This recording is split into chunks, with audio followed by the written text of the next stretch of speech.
Halo, selamat pagi. Kita akan belajar lagi satu setelah eh, liburan panjang ya. Setelah liburan panjang, setelah kenaikan kelas, hari ini kita akan belajar materi-materi kelas 8 yang terbaru ya. Oke, kita akan awali pembelajaran kita pada hari ini di kelas 8 tentang bahasa Indonesia, tentang teks berita. Pengertian.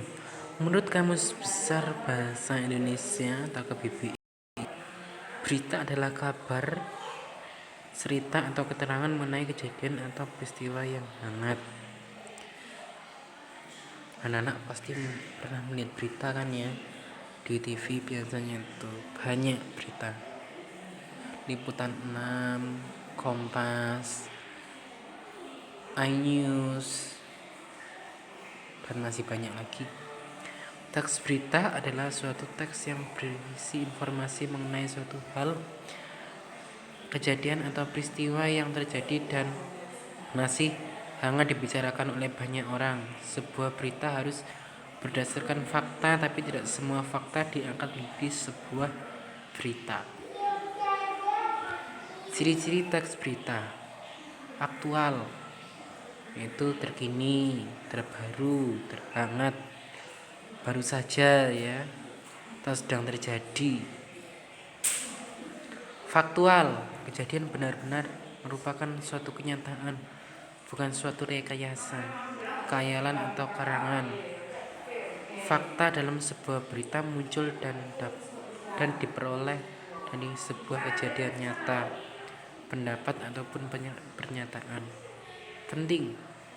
Ada dua hal dalam berita dinilai penting. Pertama, tokoh yang terlibat dalam pemberitahuan adalah tokoh penting atau memiliki kapasitas yang telah diakui oleh masyarakat. Kedua materi berita menyangkut kepentingan orang banyak dan mempengaruhi kondisi masyarakat. Menarik, peristiwanya menarik dan diamati oleh semua masyarakat.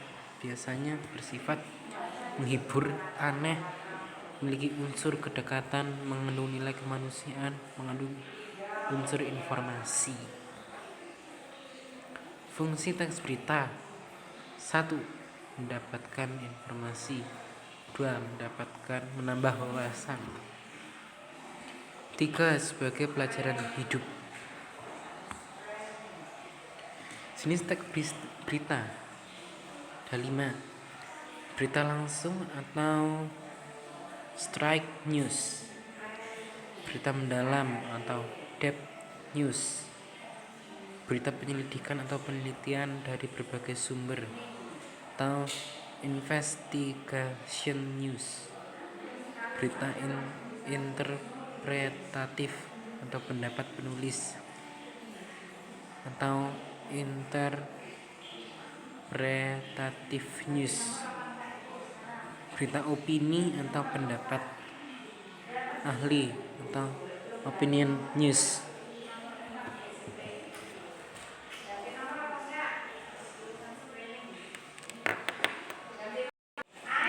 Ada unsur berita sekarang.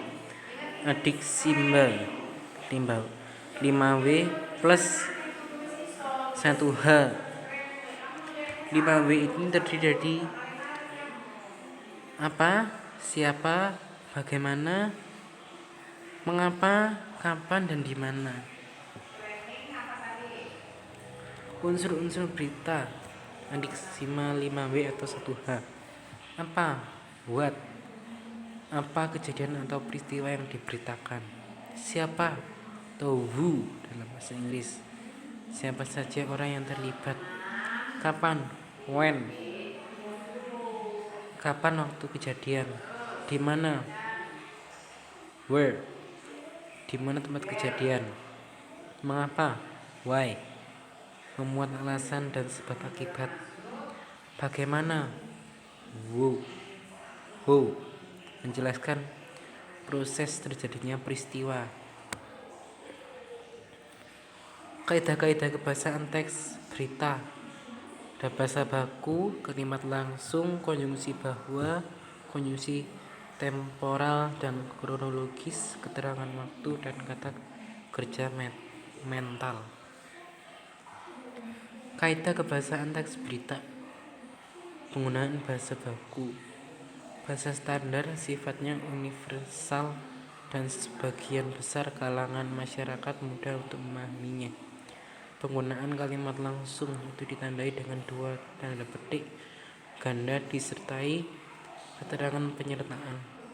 Penggunaan kalimat langsung ini terkait dengan pengutipan pernyataan-pernyataan oleh narasumber berita. Contohnya, pelaku sudah kami tetapkan sebagai tersangka.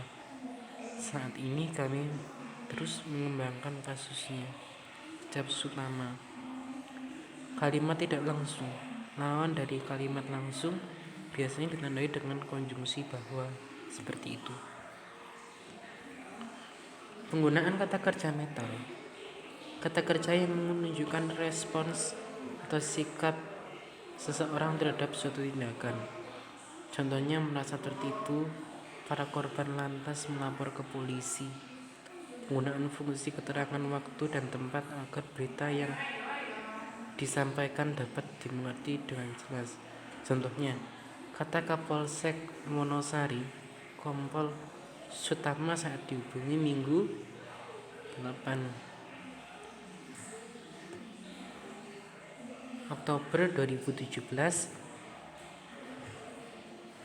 Penggunaan konjungsi temporal terdiri dari kemudian, sejak, setelah, awalnya, dan akhirnya.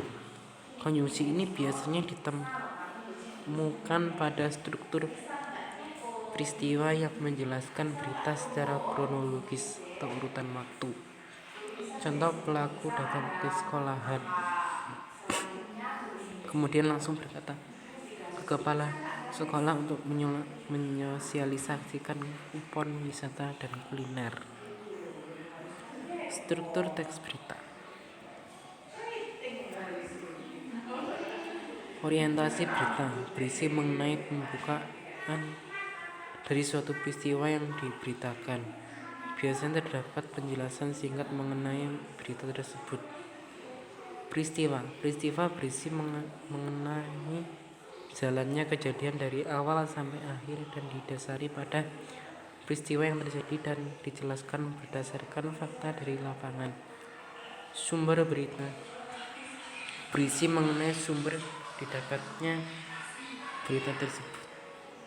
Biasanya berisi yang ditambahkan sumber dituliskan pada media cetak seperti koran, tapi tidak jarang media elektronik juga menyertakan sumber berita terutama di internet. Nah, demikian anak-anak belajar kita pada hari ini. Dibaca-baca lagi dan bicarakan hal yang penting, dan jangan lupa tetap jaga kesehatan, pakai protokol kesehatan, makan makanan yang bergizi, terus habis itu suka makan sayur. Sampai jumpa pada video-video pelajaran selanjutnya. Selamat pagi, selamat beraktivitas kembali, Tuhan memberkati. Dadah.